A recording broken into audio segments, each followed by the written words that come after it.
Esse cara, Liu Yun, era muito rico e poderoso, porém por se esforçar muito ele acabou indo de vala, o cara nem descansava. Acaba que isso na verdade foi um erro da própria morte, então o prota recebe uma nova chance de vida, e agora ele quer cumprir o desejo de toda a sua vida, de ser o homem mais rico de todo mundo. É claro que ele estava rodeado de gatinhas também. Se gostarem e quiserem uma continuação, comentem aí. Não se esqueçam de se inscreverem e mete aquela bala no like. Ah, e venham fazer parte do nosso servidor do Discord, o link tá aí nos comentários fixado. Agora bora pro vídeo. Em uma cidade de crescimento vertiginoso, ergue-se um majestoso arranha-céu, com design arrojado e chamativo. Este edifício serve como a sede central da corporação Dryle. No ponto mais alto da construção, um luxuoso gabinete presidencial. Uma entrevista estava ocorrendo com o Sr. Lou, o visionário responsável pelo sucesso dessa corporação. O entrevistador começa a conversa com uma pergunta intrigante sobre quem era o empresário mais rico entre os jovens magnatas da China. Dado que o Sr. Lou fundou a corporação gigantesca com recursos limitados, a próxima pergunta torna-se inevitável sobre como exatamente ele alcançou tamanho êxito. Sr. Liu, um jovem entre 25 e 30 anos, já antecipava a pergunta e sem hesitar responde que foi muita convicção. Ele diz que descobriu o segredo para uma riqueza grandiosa, um método que simplifica o caminho para se tornar rico e reduz os riscos. Claro que dizendo tudo isso com um brilho entusiasmado nos olhos e gestos animados. O entrevistador, percebendo a oportunidade de obter um relato exclusivo, pede mais detalhes sobre esse tal segredo, talvez alguns conselhos para aspirantes a empreendedores. Contudo, o senhor afirma que o segredo do seu sucesso é chamado de segredo justamente porque não pode ser revelado. Aceitando a resposta, o entrevistador muda o foco da conversa e pergunta sobre os planos futuros do empresário, dado seu sucesso prematuro. O Sr. Liu, CEO da Nidian Corporation, rejeita os elogios e declara que o que alcançou até agora é insuficiente para ele. As suas realizações são ínfimas em comparação com a sua ambição maior. Curioso, o entrevistador indaga diretamente sobre essa tal ambição, e com um tom sério e direto, o Sr. Liu revela que desde o início da sua carreira ele teve um único objetivo. Erguendo o dedo indicador para enfatizar as suas palavras, ele declara que deseja alcançar o ápice da sua carreira empresarial. O entrevistador fica pensativo por alguns segundos, tentando compreender o que o protagonista quer dizer com ápice, considerando que ele já é diretor de uma grande corporação. De repente ele entende e pergunta surpreso se o senhor queria ser a pessoa mais rica do mundo. O sorriso quase imperceptível do empresário confirma a suspeita do jornalista. A tensão do momento é quebrada por uma batida suave na porta. Uma jovem vestida em uniforme de escritório e com os longos cabelos castanhos e soltos entra e se desculpa pela interrupção. Ela informa que o tempo previsto para a entrevista terminou e que o Sr. Liu precisava seguir com seus outros compromissos. O jovem diretor se levanta e educadamente encerra a entrevista, pedindo ao jornalista que se retirasse. De repente, uma dor aguda atravessa o corpo do Sr. Liu, dificultando a sua permanência de pé. Ele segura o peito e a expressão de dor estampada em seu rosto. Em questão de segundos, o jovem empresário começa a perder a sua consciência, com o ambiente ao redor tornando-se apenas borrões de objetos e pessoas. O entrevistador percebe que algo estava errado e tenta ajudar, mas vê o empresário desabar abruptamente. Enquanto seus funcionários se agitam ao redor de seu corpo chamando por uma ambulância, o Sr. Liu, agora em estado quase etéreo, observa uma cena com surpresa, emanando uma luz azul enquanto a confusão se desenrolava ao seu redor. Eles estavam tentando prestar os primeiros socorros a um jovem empresário. Seus subordinados levantavam seu corpo, aparentemente planejando levá-lo para os andares inferiores, a fim de garantir que a ambulância não perdesse tempo crucial em chegar a ele. O espírito do empresário agora, observando a cena fora de seu corpo, chegou à conclusão de que este era o fim da sua vida. Este influente empresário, que tinha objetivos audaciosos, não conseguiu alcançá-los em vida. Agora sua alma, invisível para os vivos na sala, ouviu uma resposta súbita confirmando a sua suspeita sobre sua morte súbita e possível reencarnação. Ao se virar, o jovem empresário viu uma garota com uma roupa antiga, quase esfarrapada, segurando uma corda em suas mãos. Ela explicou de maneira informal que normalmente os mortais ficam aterrorizados ao entenderem uma situação após a morte. Esta garota provavelmente era uma guia espiritual, que segurava a corda de uma forma que chamou a atenção do prota, e com um tom meio brincalhão, perguntou como ele havia compreendido tudo tão rápido. Percebendo que ele não precisava de explicações, ela mudou o assunto e respondeu sobre a causa da morte dele.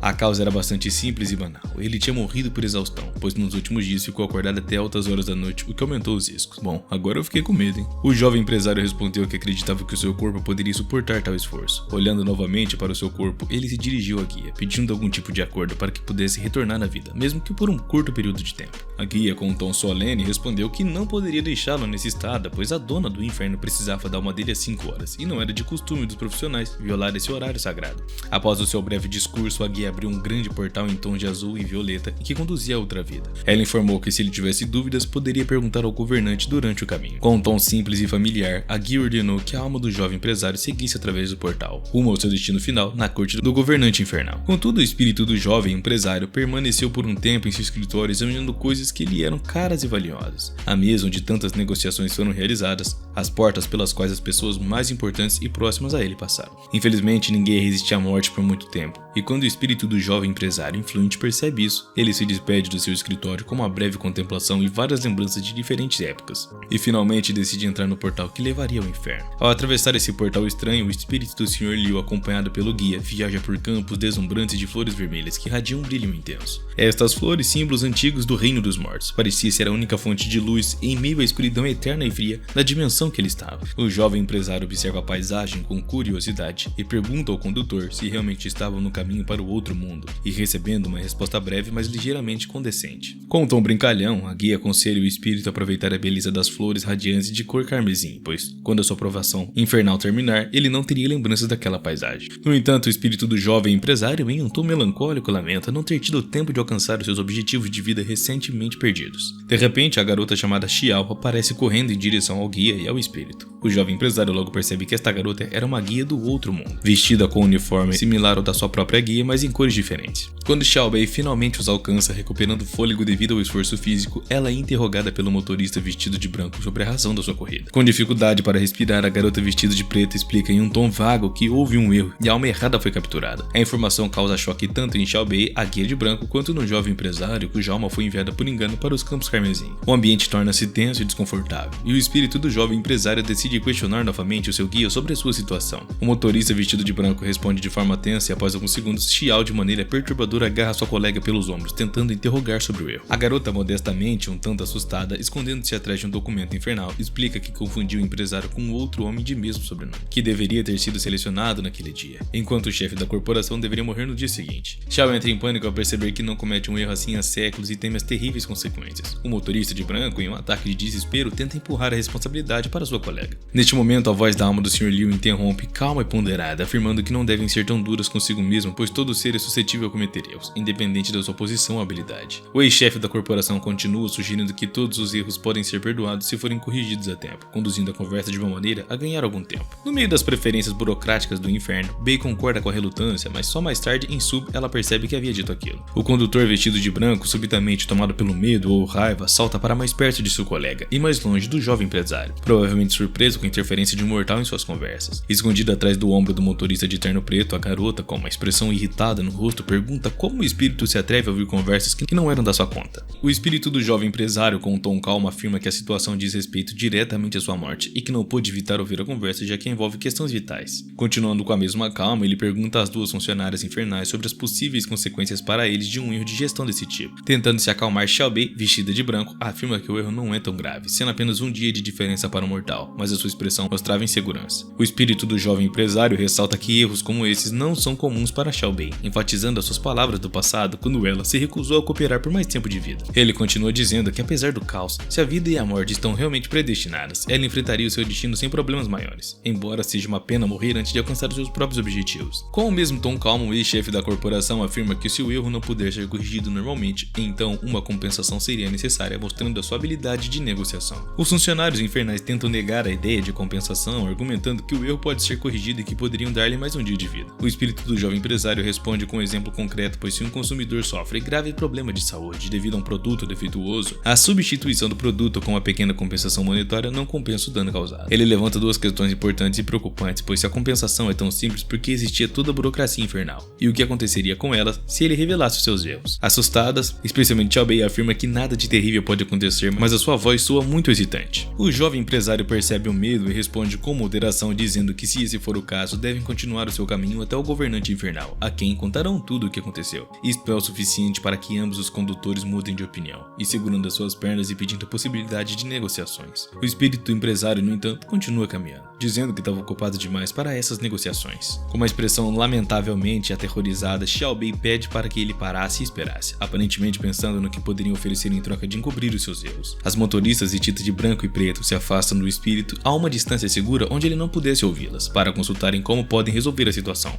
O silêncio do jovem empresário se manteve enquanto ele ponderava sobre a sua situação, pois se conseguisse resolver o impasse da maneira digna, sentiriam que havia se redimido. Nos campos carmesins, os funcionários infernais finalmente anunciaram que haviam chegado a um acordo sobre uma possível compensação e estavam dispostos a oferecer uma solução adequada ao espírito do jovem empresário. Mantendo sua postura diretiva da vida passada, ele ordenou que falasse com gestores para entender os detalhes. Ele foi informado de que, segundo uma das decisões de sua vida, um contrato previa que, após a sua morte, os órgãos internos do Sr. Liu seriam doados a um hospital. Considerando isso, os funcionários infernais explicaram que, assim como os médicos confirmaram sua morte, a maioria dos órgãos do corpo do jovem empresário empresário foi imediatamente entregue aos necessitados, conforme o contrato mencionado. Compreendendo que um corpo sem órgãos não seria um bom recipiente para sua alma reencarnada, o ex-chefe da corporação confirmou a situação e pediu novas ideias. As guias, em busca de uma solução, propuseram que encontraram o corpo de um homem do outro mundo que se auto-mandou de vala após a falência de sua família devido ao vício em jogos de azar. Eles sugeriram que o espírito poderia começar uma nova vida nesse corpo. O espírito do jovem empresário refletiu brevemente sobre a proposta, percebendo que esta poderia ser a saída mais vantajosa. Aceitou o acordo, embora com certa relutância. Essa reação surpreendeu Xiao Bei, a guia de terno branco, que então perguntou se ele realmente gostaria de um negócio mais lucrativo, aludindo ao seu desejo de se tornar o empresário mais rico do mundo. O motorista de terno preto rapidamente interrompeu a conversa, temendo que tais comentários pudessem comprometer a situação para elas. No entanto, para o jovem empresário, a riqueza não era o suficiente, pois ele já conhecia os segredos para se tornar ainda mais rico. Neste ponto, os oficiais de massa concordaram em cumprir o acordo e começaram a reunir forças para abrir um portal para uma nova vida para o espelho. Coágulos de energia mística brilhando com luz azuis se reuniram ao seu redor, prontos para abrir o portal. As guias pegaram essa energia e a direcionaram na direção necessária, criando um caminho para o espírito do jovem empresário em relação e direção à sua nova vida. Em uníssono, eles ordenaram que o espírito renascesse em uma nova forma. Nos campos vermelhos cheios de flores radiantes, finalmente, um portal grandioso, completamente tecido de energia azul luminosa se abriu. Diante desta visão impressionante, o espírito quase perdeu o equilíbrio ao final da formação do portal.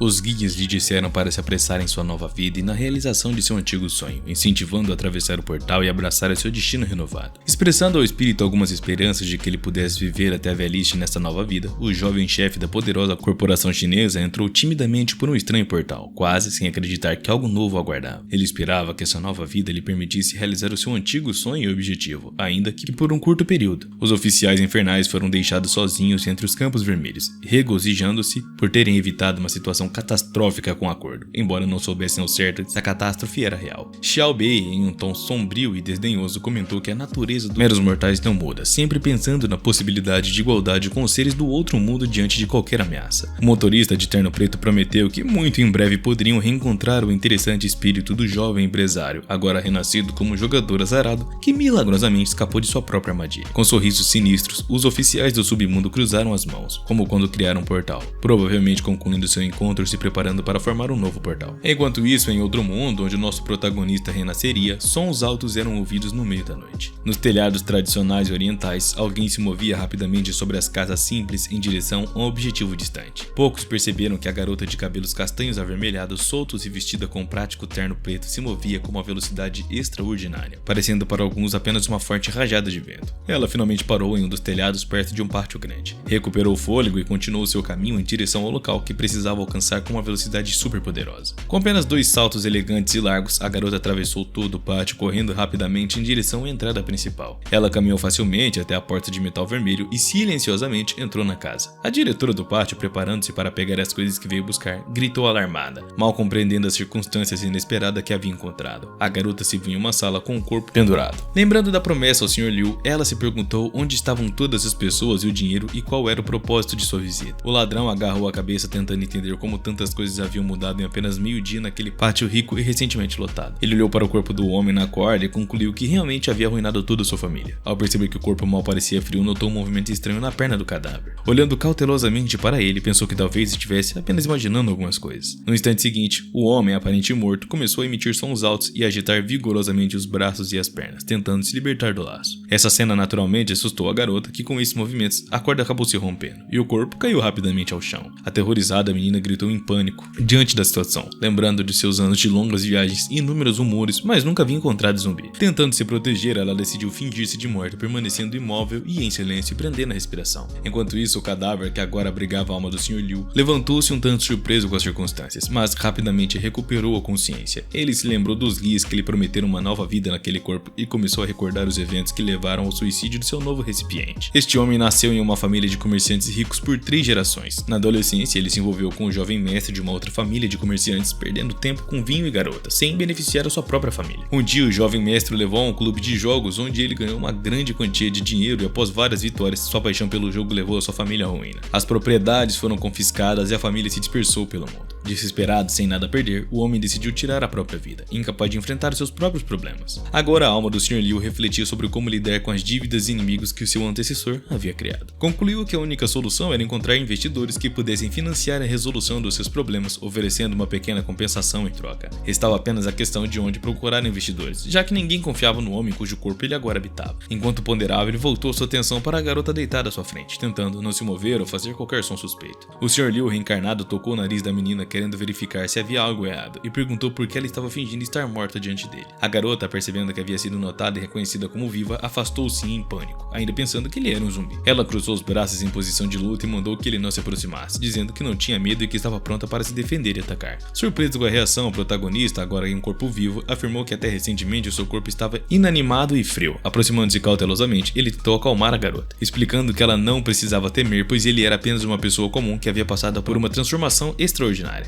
As habilidades físicas da garota e o seu terno preto a faziam parecer uma ladra, e ela responde indignada que ele e a sua família são os verdadeiros bandidos, enquanto ela é uma pessoa nobre que dá todo o saco aos pobres. Liu pondera que o seu antecessor deve ter uma reputação terrível se roubar dele é considerado um ato nobre, mas esses pensamentos são interrompidos por uma ideia repentina. Talvez aquela ladra pudesse se tornar a sua primeira investidura. Com a simpatia, o jovem empresário expressa suas condolências à garota, explicando que sua viagem foi em vão, pois tudo de valor naquela casa já havia sido levado. Ela rebate dizendo que esteve ali recentemente e sabia que havia dinheiro guardado para um casamento, então ele não poderia estar falando a verdade. Liu explica que credores vieram exigir o pagamento imediato das dívidas, o que o levou àquela terrível situação. Ele detalha todos os problemas que levaram até fazer aquela decisão, como se estivesse tentando se lembrar de tudo. A ladra o interrompe, mandando ele calar a boca e se prepara para sair, afirmando que já pretendia roubar o dinheiro e distribuí-lo entre as suas vítimas, mas que a vida já o puniu. O Sr. Liu a interrompe, perguntando se ela continuaria com sua vida nobre, mas criminosa até a morte, e a garota insiste que não era simples ladra, mas sim uma pessoa nobre que age segundo um código de honra. Liu pergunta se ela já havia pensado no futuro, caso se continuaria com as suas habilidades criminosas por décadas. Ela responde que o seu objetivo é punir golpistas, aproveitadores e funcionários corruptos. O jovem empresário elogia o seu ideal de cavalaria, mas continua perguntando se ela não teme que a sua vida solidária seja uma consequência final dessa carreira. A ladra argumenta que pessoas importantes em sua profissão ainda têm famílias e casamentos bem-sucedidos, então não havia razão para que o caso dela fosse diferente. O Sr. Liu, sentindo que as suas táticas estavam funcionando, continua perguntando se ela tinha alguém especial, e a ladra responde que não. Ela percebe que discutir com um garoto que mal conhece a vida fora dos clubes de jogos e bordéis é inútil. Preparando-se para sair, ela salta elegantemente para uma das vigas do telhado. Antes de partir, ela lança um último olhar no Sr. Liu e se despede, mas ele não está disposto a deixá-la ir tão facilmente, e afirma que os nobres e belos ladrões dos contos de fadas só existiam nas lendas. Ele tenta convencê-la de que ladrões reais são grandes e assustadores, o que a deixa um pouco assustada. Sua fala sobre as muitas deficiências dos ladrões a distrai, fazendo ela cair ruidosamente no chão de madeira. A ladra, chateada com a conversa e talvez com suas próprias escolhas, manda o lojista calar a boca, mas ele ignora suas palavras e continua falando sobre o comportamento rude e a falta de higiene dos ladrões reais, características impetuosas dos malfeitores que um dia poderiam reclamar o seu afeto. Ao final do diálogo, ele indaga se ela realmente se vê ao lado de alguém com tal índole, considerando sua notável beleza. E ela, irritada, rebate que o matrimônio não figura em seus planos, pois o seu destino é combater a injustiça, punindo aqueles como ele ao longo de sua vida. O prota, por sua vez, sugere que ela dificilmente conseguiria sustentar essa cruzada à medida que envelhecesse, perdendo agilidade e habilidade juvenil. O Sr. Liu, de maneira condescente, questiona se ela não teme o dia em que perderá sua vitalidade e acabará capturada pelos meros guardiões. Ela, enraivecida, o segura pelo clarinho, exigindo que ele calasse a boca, advertindo-a a não remeter em feridas passadas e espera algum dia se redimir. Ele argumenta que não escolheu deliberadamente a vida criminosa, foram os números trapaceiros, oportunistas e oficiais corruptos que empurraram ela para tal destino.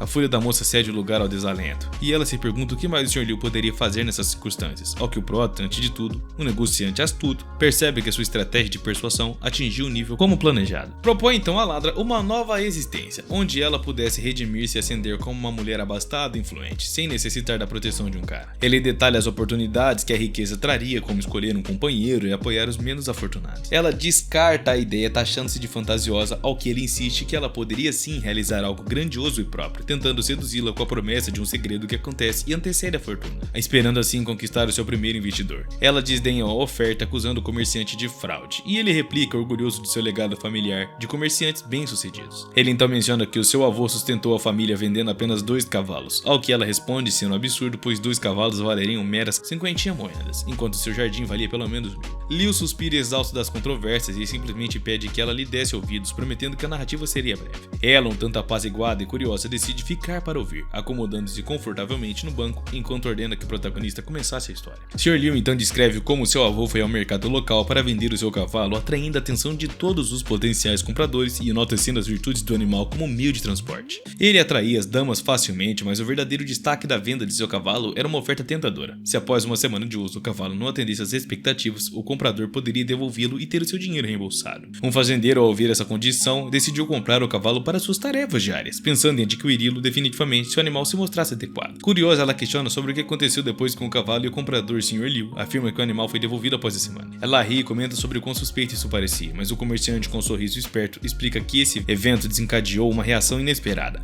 Muitos queriam testar o cavalo, pensando em obter algo de graça, formando longas filas para tal. Porém, com o terceiro cliente, ocorreu algo que o avô do comerciante havia antecipado. O cliente, incapaz de se separar do cavalo que seu filho havia adorado, decidiu comprá-lo de qualquer forma. Essa venda rendeu ao avô suas primeiras 30 moedas de prata. Ele agradeceu ao comprador e se preparou para futuras vendas. O ladrão observa que vender um cavalo parecia simples, mas o plano por trás parecia exigir mais esforço do que realmente valia. No entanto, o comerciante revela que essa complexidade era justamente o cerne do plano. O avô então levava a égua discretamente para o terreno do comprador, o que fazia com que o cavalo se comportasse de uma maneira estranha, aparentemente por questões reprodutivas. O comprador, cuja esposa temia pela segurança do filho com o cavalo nesse estado, exigiu a devolução do animal. O comprador alegou que o cavalo estava doente e queria devolvê-lo, mas o avô garantiu que o animal estava perfeitamente saudável e que, uma vez vendido, não poderia ser devolvido nem trocado. O homem insistiu que o cavalo não poderia ficar exigindo uma solução. O comerciante então ofereceu recomprar o cavalo, mas apenas por 30% do valor pago, enquanto o homem queria 80%. Após uma breve negociação, concordaram em 50% do valor original. O Sr. Yu concluiu que com essa estratégia seu avô viajou e lucrou por muitos lugares ainda com cavalos para vender. A garota fica surpresa com a engenhosidade do plano e o senhor pergunta se ela confiaria nele para realizar o que prometera. Ao digerir toda a história que lhe soava como um golpe astuto, ela atingiu o rosto do homem com um soco, acusando ele de ser um especulador. O comerciante questionou se alguma lei havia sido quebrada ou se alguém foi coagido em seu plano, ao que ela hesitou antes de admitir que não.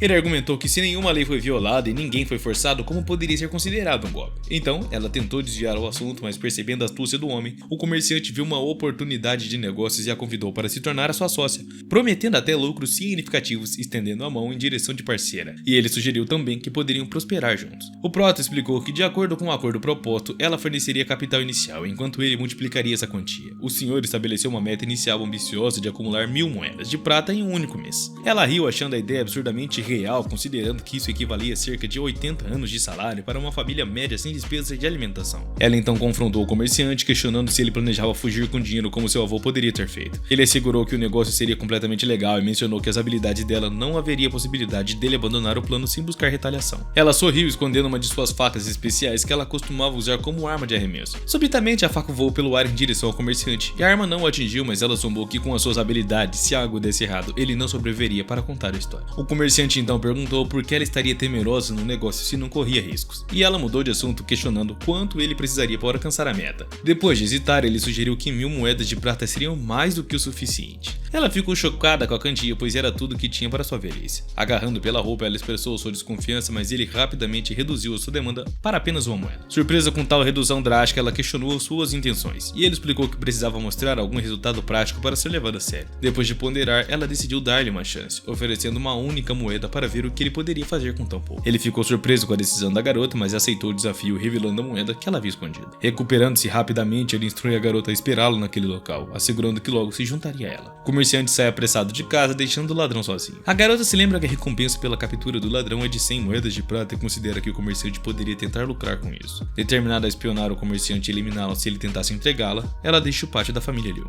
No caminho do ladrão, 2 bêbados cambaleavam cantarolando uma melodia estranha. Um deles, com uma expressão sofrida, implorava ao outro por mais bebida. Ao mesmo tempo, a garota sobrevoava a cidade com uma série de acrobacias impressionantes, chamando a atenção do ladrão. Ele viu o comerciante se aproximar do prédio da polícia, informando o cartaz de procurado. Escondeu-se no telhado para observar. Isso confirmou a sua suspeita sobre a intenção do comerciante de entregá-la às autoridades por uma recompensa. O ladrão preparou uma faca, atento aos movimentos de Liu. Para sua surpresa, o protagonista começou a rir alto diante do cartaz de procurado, atraindo a atenção dos guardas. Um dos guardas, desconfiado, perguntou por que o prota estava rindo e o mesmo respondeu que achava engraçado o retrato exagerado e pouco lisonjeiro do ladrão no cartaz. Ignorando o comentário, o guarda informou que o Lótus Vermelho era conhecido em várias províncias e qualquer informação sobre ele seria recompensada. O prota então prometeu fornecer informações e, despedindo-se do policial, foi embora, surpreso prendendo o ladrão que observava tudo. Nas áreas comerciais movimentadas vendia-se de tudo: comida, roupas, lembranças e entretenimento. O comerciante, imerso em pensamentos, comparava a cena com filmes de ficção científica que já havia visto. Notou uma pequena multidão reunida no bazar, criticando ou lamentando a situação de uma jovem de cabelos brancos sentada com um tablet que dizia ter sido vendida para enterrar a sua mãe. Liu olhou para a moeda que havia recebido e ponderou como poderia usar a situação a seu favor. De repente ouviu alguém chamá-lo de jovem mestre Liu, o que o deixou tenso devido às dívidas que acumulava. Um velho conhecido, o mestre Su, apareceu à sua frente trazendo uma nova atenção à situação. Apesar das enormes dívidas acumuladas, ele encontra coragem para sair na rua comercial e as lembranças de uma vida passada lhe vêm à mente, lembrando ele de como o jovem que ocupava o seu corpo anteriormente foi enganado e transformado em um jogador compulsivo. O comerciante joga sua moeda de cobre no ar, murmurando uma frase sábia que a sua família sempre repete. Ao pegar a moeda, ele comenta que a sabedoria ensina que enquanto houver vida, havia oportunidade para tudo. Eu conheço como na vida a gente só não dá jeito pra morte. Rindo, o jovem dono da família pergunta ao comerciante se ele ainda tinha algum dinheiro após todas as dívidas e problemas, mas o comerciante, em pose dramática, aponta para o único centavo na mão do jovem e pergunta sarcasticamente se aquilo era uma piada. O Sr. Liu afirma que pode conseguir dinheiro porque tem um sonho que o guia na vida. O outro comerciante, poderoso e cheio de si, ri e dá um tapinha fingindo no ombro do homem, desejando-lhe boa sorte sob um tom carregado de ironia. Seus servos comentam que Liu não conseguirá nada com apenas um centavo, enquanto isso, ele percebe uma jovem de cabelos brancos à venda devido à pobreza e à morte repentina de sua mãe. Ele nota a tragédia da situação e, escondendo-se parcialmente atrás de um leque preto e decorado, ouve a professora elogiar a aparência da jovem. O mestre Su, inclinado para ver melhor a garota, declara que precisa de uma empregada para te ajudar nas tarefas de casa, e a garota, aterrorizada, tenta se esconder atrás da placa que a identificava. A multidão murmura sobre o destino sombrio que aguarda na casa da família Su, lembrando ela das histórias terríveis sobre eles. Su então ordena que desse um pouco de prata para a garota e preparassem para ser levada à sua residência. Mas o prota, indignado, intervém para defender a garota do terrível destino que a esperava, e o mestre Su, surpreso, pergunta se o protagonista, conhecido por suas fraudes românticas, estava interessado na garota. O comerciante olha para a jovem de cabelos brancos e, vendo desespero em seus olhos e desejando salvá-la, diz que sim. Mas Su continua zombando do prota, perguntando se ele trouxe dinheiro suficiente para comprá-la, enquanto seus servos afirmavam que a família Su agora era muito mais rica do que a família Liu jamais foi. Determinando-se, o Sr. Liu se dirige à multidão, admitindo que foi um tolo durante toda a vida e que só agora, após perder a sua família, compreende a dor da perca. Ele afirma que se a garota acabar na família Su, seu destino seria pior do que até mesmo a morte. O menino, sentindo a tensão ao seu redor, retira a mesma moeda do bolso e, desafiando a multidão, pergunta se eles realmente podem permitir que a garota sofresse um destino tão horrível. Coloca a moeda nas mãos da mulher infeliz, sorrindo gentilmente, e a multidão começa a se murmurar entre si, questionando se deveriam seguir o exemplo do Sr. Liu. A primeira voz surge afirmando que era apenas uma questão de um centavo e que deveriam ajudar. Inspirada, quase toda a multidão se une para salvar a garota. Logo, uma montanha de moedas de cobre se acumula diante dela, e a menina, emocionada, começa a chorar de felicidade, agradecendo ao protagonista e a todos os presentes pela bondade. O lojista observa que agora havia mais dinheiro do que o suficiente para comprar o funeral da mãe, e que o restante pode ser usado para ajudar o irmão mencionado na placa. O mestre Su, observando tudo de maneira condescente, comenta que por isso não conseguiu o que queria, e irritado afirma que seu dia foi arruinado e ordena que os seus servos batessem no protagonista, mas não o matassem, pois a morte seria um castigo muito leve. Os servos se posicionam para a luta, correndo em direção a Liu, questionando como ele ousou arruinar o humor do mestre. Surpreendentemente, o prota luta com habilidade, acertando o rosto de um dos servos com tanta força que arranca um dente. O dente voa e atinge o próprio mestre Su na testa, quase fazendo ele perder o equilíbrio e deixando sem seu leque. Com dor e sangrando, Su se surpreende. Liu, mal reagindo às palavras de Su, lembra que em sua vida anterior praticou boxe intensamente, embora o seu corpo atual estivesse fraco, decidindo que precisava treinar. O mestre Su, surpreso com tais habilidades, pergunta furiosamente quando o comerciante aprendeu a lutar, acusando ele de não ser o verdadeiro Liu Yun. Liu responde que o antigo Liu Yun morreu e um novo nasceu, falando metaforicamente. Acrescenta que sabe da sociedade entre Su e o Sr. Zhou no cassino e garante que devolverá o valor total. Mas Su ri, dizendo que em um mês o próprio Sr. Zhou virá e tomará todas as propriedades de Liu Yun, encerrando sua carreira. E também afirma que se o prota implorar, Su poderia interceder com o Zhou para poupar a sua vida. Mas o prota ignora a proposta, afirmando que verá como as coisas se desenvolverão com seus planos para o futuro. Furioso com a ousadia de Liu, o mestre Su promete que toda a família Liu seria exterminada. Por causa de suas ações não muito longe do pátio de Liu, a garota de cabelos brancos que ele salvou juntamente com uma multidão de pessoas bondosas esperava pelo jovem. O lojista moderado pergunta o que ele estava fazendo ali, ainda chocado com os acontecimentos do dia. Liu Yun, preocupado, pergunta se ela conseguiu enterrar a sua mãe tão rapidamente. A garota chamada Lin Lan confirma e diz que quer ser empregada do Sr. Liu para retribuir sua gentileza. Ele diz para ela não se preocupar com isso, mas a garota insiste afirmando que seu irmão sempre disse que a gentileza deve ser retribuída. Percebendo que não se livraria tão facilmente da garota, o prota pergunta se ela ainda tinha algum dinheiro após a ajuda da multidão. Ela responde que sim e entrega uma carteira a ele, da qual ele tira apenas um centavo, dizendo que agora tudo deve ficar bem. O Sr. Liu pergunta se Lin Lan sabe ler e escrever, ao que ela responde afirmativamente. Satisfeito, ele diz que ela poderia se tornar a sua secretária, explicando que ela teria várias tarefas e acompanharia ele em diversas situações. Lin Lan, curiosa, pergunta como isso é diferente de ser uma escrava, ao que o prota explica que havia uma grande diferença, pois ele pagaria pelo seu trabalho. Depois de refletir alguns segundos, a garota aceita as condições, afirmando que aceita tudo o que ele quisesse. Liu Yun percebe que a garota tinha uma percepção mais servil do seu trabalho futuro de que ele gostaria, mas estava disposto a trabalhar nisso. Ele se apresenta formalmente e parabeniza Lin Lan por se tornar a primeira funcionária da empresa Liu, o que a surpreende também. Em seguida, ele a convida para entrar em sua casa e comer um pouco. Ao entrarem, Liu Yun proclama o seu retorno, informando a Lotus Vermelhas que o seu primeiro investidor chegou. Olhando ao redor, Lin Lan se agarra à mão do protagonista e de repente uma voz, vindo das vigas acima onde estava sentada a ladra, pergunta como foi que o protagonista percebeu que ela estava escondida. Liu Yun responde calmamente que foi por causa do centavo que ele lhe deu. A garota confirma dizendo que aquele centavo não tinha muito valor para ela, mas Liu Yun afirma que o valor daquela moeda era muito mais do que um centavo, pois representava o interesse da própria Lotus Vermelha em cumprir a sua promessa. A ladra o chama de perdedor confiante, perguntando o que alguém assim faria numa situação dessas, enquanto o protagonista pergunta se a garota tinha seguido ele esse tempo todo. A Lotus Vermelha fica surpresa que o lojista tenha descoberto isso, então ela questiona como ele a viu se estava escondida tão cuidadosamente. O garoto responde que seria ótimo para ela ficar em casa o dia todo e sonhar com uma renda futura sem suspeitas, e o comerciante acrescenta que tem padrões muito elevados para os seus parceiros comerciais, tentando elogiar o comportamento da Lotus Vermelha. O ladrão desvia o olhar dizendo que não precisava da aprovação de um perdedor patético, e o protagonista convida a ladra a descer do teto e discutir as suas ideias, mas a garota hesita. O comerciante sugere que não conseguia se concentrar com ela sentada de uma forma tão desconfortável daquele jeito. Envergonhada, a garota desce com um salto elegante e se aproxima de Liu, confrontando-o com confiança sobre seus planos, suspeitando das suas ideias duvidosas. Para a surpresa da Lotus Vermelha, o protagonista revela que desenvolveu um plano ideal para futuros negócios. Ela percebe uma cesta de legumes nas mãos do garoto e uma garota de cabelos brancos escondidas apavorada atrás dele. Rápida em entender os riscos, pergunta se ele pretendia fazer a garota de escrava, mas o protagonista responde surpreso sem esperar que ela não pensasse nisso. O bandido ameaça matá-lo se ele fizesse algo remotamente semelhante, mas o protagonista ordena que ele fosse libertado. Preocupado com os vegetais, parte do seu plano de negócio que poderiam ser danificados. A garota se afasta, mas ao olhar para a cesta vê que havia produtos o suficiente para valer apenas um centavo. Liu Yun tira a mesma moeda do bolso e joga para seu investidor, que pergunta surpresa como ele conseguiu.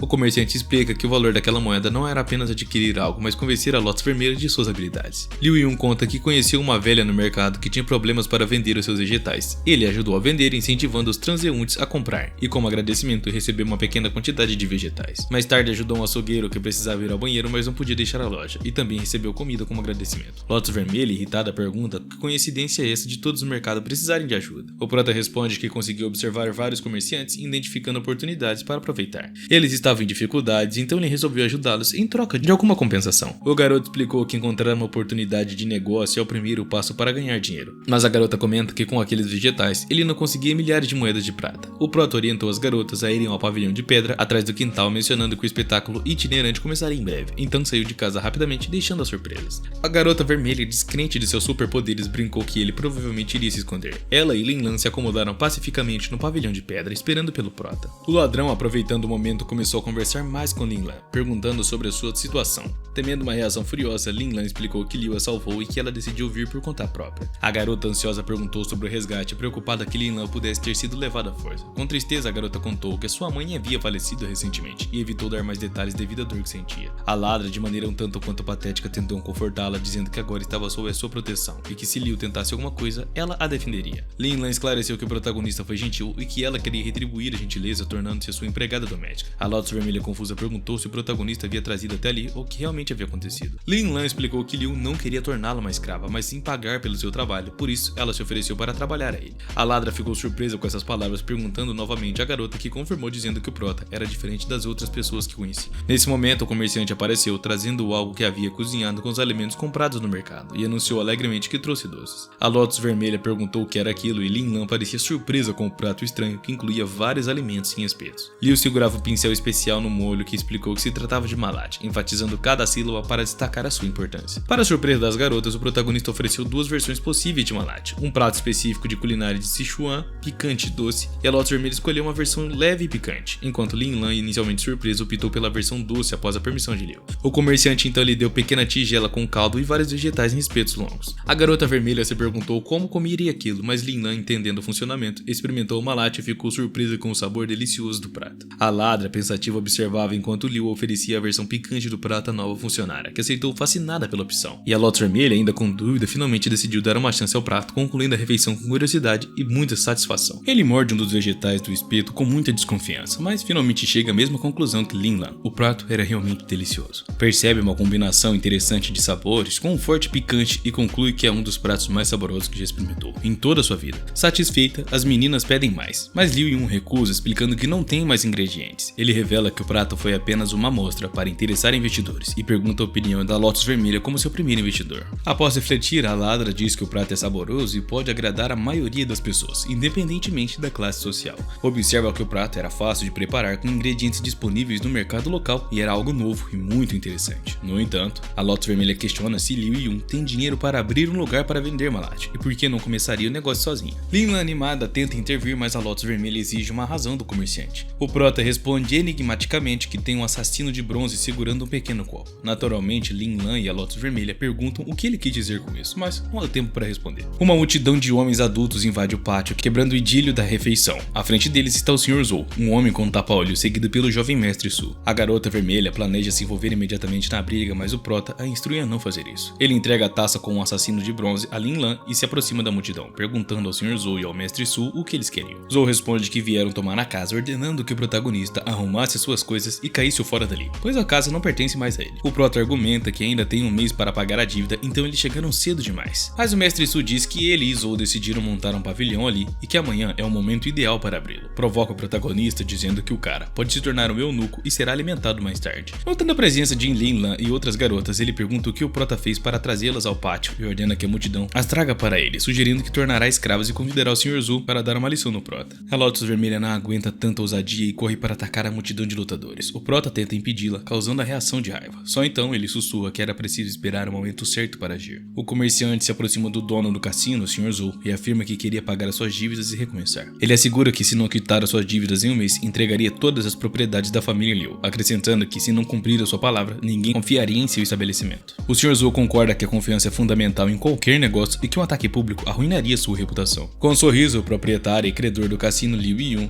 ordena os seus subordinados que fechassem a porta do pátio. Zhou continua afirmando que se o incidente permanecer dentro do pavilhão, sua reputação não seria afetada. Pergunta ao mestre Su o que ele pensa sobre isso. Su responde que não esperava nada diferente de seu parceiro e está contente por Zhou ainda estar ao seu lado. A Lotus vermelha, incapaz de conter a sua raiva, prepara uma de suas facas para atirar, mas o prota avisa que isso apenas aumentaria a recompensa por sua cabeça e arruinaria não só a sua vida, mas também a dos outros. Ele sugere que ela deixasse que ele encontre uma solução melhor para aquela situação. Em seguida, o prota diz ao seu investidor para observar o que fará para sair vivo e com dinheiro desse problema. O Sr. Zhou comenta que o menino teve uma chance antes e agora deveria se submeter a entregar a casa. Mestre Zhu zombeteiramente oferece uma alternativa dizendo que o protagonista pode até escolher como morreria, mas o prota insiste que pagaria a dívida de 100 moedas de prata ao comerciante e acrescenta que se não pagasse a dívida integralmente dentro do prazo, entregaria todos os seus bens e se tornaria escravo de Zhou. E essa declaração surpreende a Lotus vermelha e todos os presentes. A ladra pergunta se o protagonista estava louco ao planejar ganhar essa quantia em um mês, e o mestre Su diz ao seu parceiro para não acreditar em tais promessas, alegando que é apenas uma farsa para ganhar tempo. Liu continua a tentar convencer o Sr. Zhou, dizendo que essa quantia é aproximadamente igual aos lucros do cassino em 6 meses, tornando a proposta muito atraente para um único mês. O Sr. Zhou ainda estava cético, então o protagonista aumenta sua oferta para 1000 moedas de prata, surpreendendo até a Lotus vermelha. O prota insiste que o dono do cassino tem extraído o dinheiro da família Liu por 2 anos, mas agora pode ganhar uma grande quantia em um único mês. A garota vermelha repreende o protagonista, achando que ele devia ter perdido completamente o juízo com essas ofertas. O mestre Su tenta convencer a multidão de que Liu Yun estava mentindo e que não havia benefício nenhum em sequer ouvir esse cara, e ordena que matassem o comerciante. Após alguns segundos de reflexão, o Sr. Zhou ordena que os lutadores parassem e aceitam a cura. Ele avisa o protagonista que nunca conseguirá escapar da cidade e que se não pagar as suas dívidas dentro de um único mês, perderá a sua propriedade e também a sua vida. Nesse momento, o mestre Zhou e Su é o último a reagir com raiva, ordenando que alguns lutadores monitorassem constantemente o comerciante, prometendo-lhes que em breve teriam uma chance de lidar com ele. Furiosa, a garota pergunta ao protagonista como ele pretendia conseguir tanto dinheiro, apertando o cinto em frustração. Lin Lan, temerosa do bandido enfurecido, pede a Susan que se acalmasse, e o prota, com um leve sorriso, pergunta a Lotus vermelha se ela realmente acredita que ele planejava pagar a dívida de Su e Zhou. Diante dos olhares surpresos, Liu revela que ao aceitar um acordo, Su e Zhou já caíram na armadilha. As meninas ainda não compreendem do que ele estava falando, então o protagonista explica que vai forçá-los a devolver todo o dinheiro e propriedades que perderam no cassino. De repente, Lotus Vermelho toca a cabeça do protagonista verificando se ele estava bem, o que o surpreende. Após esse estranho gesto, a garota pega a mão da garota e diz que o protagonista enlouqueceu de vez e que deveria levar ao seu irmão mais velho. No entanto, Lin Lan se recusa a sair, afirmando que acredita que o comerciante é capaz de realizar o plano. Suspirando profundamente, Lotus Vermelha decide perguntar ao protagonista como ele pretende ganhar rapidamente uma quantia tão grande de grana.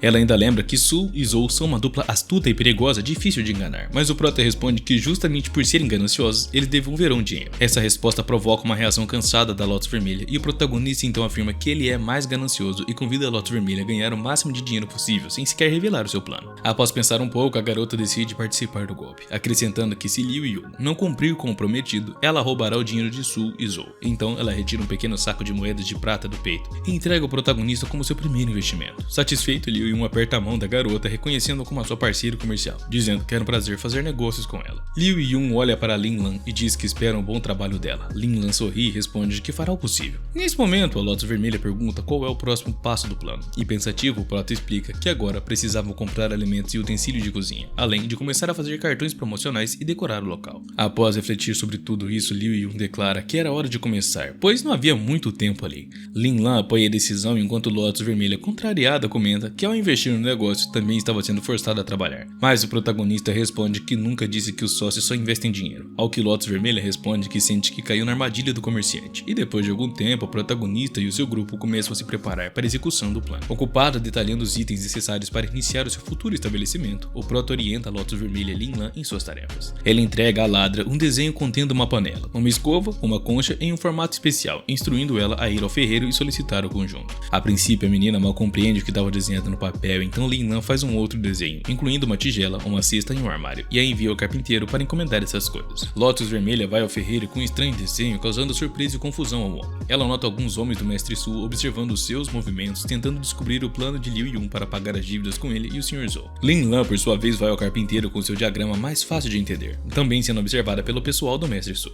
Chega o momento de decorar o local onde uma latte seria vendida. Liu Yun traz 2 troncos de bambu e com a ajuda de Lin Lan e Lotus Vermelha começa a cortá-los. Lan reclama que o processo é demorado, mas o comerciante insiste na importância do trabalho, e a Lotus Vermelha, impaciente, demonstra suas habilidades lançando 3 facas que cravam na madeira. Neste momento, ela percebe movimentos suspeitos atrás de uma pequena janela no pátio. Suspeitando que estão sendo observados, a Lotus Vermelha atira 2 pratos de bambu na mesma direção das facas, cortando instantaneamente o bambu em pequenos pedaços. Liu Yun e a garota elogiam as habilidades impressionantes da Ladra. Contudo, Lotus Vermelha percebe que uma das peças cortadas voa em direção ao rosto de um dos observadores do Mestre Su. O comerciante, sorrindo, minimiza a preocupação da Lotus Vermelha, sugerindo que ela deve ter imaginado a situação. Apesar de sua raiva e decepção, a garota se junta à preparação. Após algum tempo, o trio chega à estrutura abandonada da família Liu, onde o protagonista planejava abrir um novo estabelecimento. Ele arregaça as mangas e declara que era hora de começar a limpeza, sendo seguido por aplauso de Lin Lan. Lotus Vermelha inicialmente se recusa a ajudar, ainda ressentida com os eventos passados. Mas ao ver que os dois não conseguem fazer nada sem ela, prende seu cabelo em um rabo de cavalo e se junta ao trabalho. O trio molha o chão antes de limpar a poeira, trabalhando arduamente até transformar o lugar. Finalmente abre um novo restaurante, exibindo uma placa com uma latte, escrita em vermelho. Os transeuntes surpresos murmuram sobre como a família Liu, que havia falido, conseguiu dinheiro para abrir um novo estabelecimento. Outros curiosos se perguntavam o que era uma latte e por que o restaurante abriu no lugar de um armazém. Alguns até comentavam que o jovem Liu não tinha experiência suficiente para abrir um negócio e assim que ele deveria estar desesperado para pagar a sua dívida. Perto do novo restaurante, na casa da família Su, o jovem mestre observava o movimento, acompanhando por um servo com a cabeça enbaixada, o mesmo que havia sido ferido pela garota vermelha. O servo relatava que Liu Yun vinha fazendo coisas muito estranhas ultimamente, coisas que ele não conseguia entender. Mestre Su, zombando, diz que era claro que o seu servo sem conhecimento de negócios ou comércio não entenderia. Ele acrescentou sinistramente que se Liu tentasse vender comida de novo enfrentaria um grande fracasso, comentando que a especialidade da família Su era a comida, e eles tinham um monopólio no mercado local.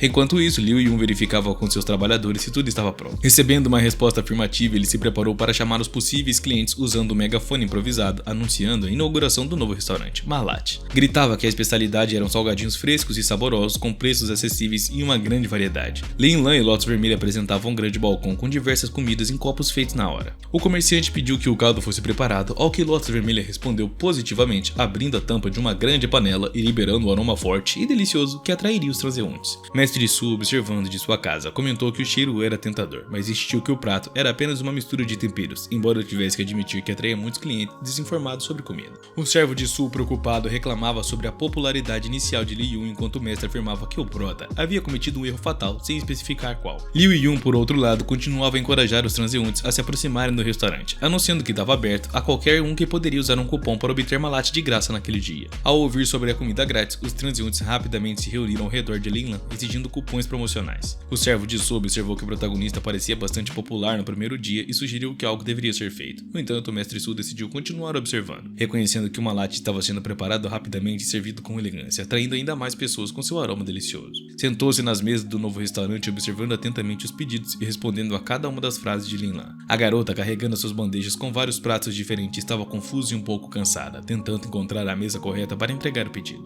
Liu Yun e Lotus Vermelho estavam na entrada do restaurante. A ladra comentou sobre a rapidez com que o restaurante ficou sem lugares disponíveis, e mais tarde percebeu que o mestre Su estava observando, o que incomodou. Liu Yun, percebendo a observação do Su, respondeu que os considerava como moscas e apenas uma deles. A menina, sem entender exatamente como ele o zomba, notou que todos no restaurante estavam satisfeitos com a comida. Na opinião do mestre Su, Liu Yun é um oponente sem instrução e muito chato para ser considerado uma ameaça. No entanto, o prota não admitiria facilmente qualquer superioridade de Su, prometendo que a diversão estava apenas começando. O primeiro dia no restaurante continuou movimentado, com pessoas pedindo porções adicionais de tofu e macarrão, e após a metade da jornada de trabalho, a multidão diminuiu um pouco, aliviando a carga de trabalho dos funcionários. Lotus Vermelho então perguntou quanto haviam ganhado até aquele momento, e Lin Lan, com um tom triste, respondeu que muitos comeram as porções grátis, mas também houve pedidos adicionais. Liu Yun abriu a caixa registradora, revelando que haviam arrecadado apenas 236 moedas. A ladra ficou surpresa com a pequena quantia, e Lin Lan acrescentou que nesse ritmo não conseguiriam ganhar dinheiro suficiente até final do mês. Enquanto isso, o mestre Su continuava a observar o movimento do restaurante, comentando que embora só tenha passado meio-dia, já quase não havia mais visitantes. O mestre Su zombeteiramente explicou que o propósito do restaurante era atrair três tipos de cliente. O primeiro são os trabalhadores comuns, que gostam de observar e discutir a novidade. Eles vêm aproveitar a comida gratuita, pedem arroz e vegetais extras e depois comerem de graça simplesmente vão embora. O segundo tipo são as pessoas instruídas, que trazem seus conhecidos para passarem um tempo juntos. Elas não gostam de se misturar com os trabalhadores comuns, experimentam a comida e vão embora, mas podem se sentir atraídas pelos petiscos especiais e elegantes, chegando a pagar por porções adicionais. O último tipo são as moças com as suas empregadas, que saem para fazer compras da cidade, porém raramente frequentam lugares com muitos homens. O servo de Su perguntou se isso significava o fim do restaurante e o mestre confirma, acrescentando que em estabelecimento como aquele as pessoas não vão para comer, mas sim para conversar. Ele observou que apesar de parecer que havia muitos clientes, as mesas estavam ocupadas por pessoas que não comiam de fato, enquanto outras na rua estavam ansiosas para experimentar uma latte. O servo entusiasmado afirmou que o seu patrão tinha razão em suas observações, destacando a natureza transitória dos clientes do restaurante de Liu. Ordena que seu mestre observe o fim do restaurante de Liu. E no restaurante o protagonista e as suas garotas estavam reunidos tentando encontrar maneiras de melhorar a sua situação. Lotus Vermelho estava surpreso e pergunta que é porque, apesar de algumas pessoas gostarem do latte, ninguém pagava por porções extras. Lin Lan aponta que a maioria das pessoas apenas senta e conversa enquanto toma chá, impedindo que outros clientes entrassem no restaurante.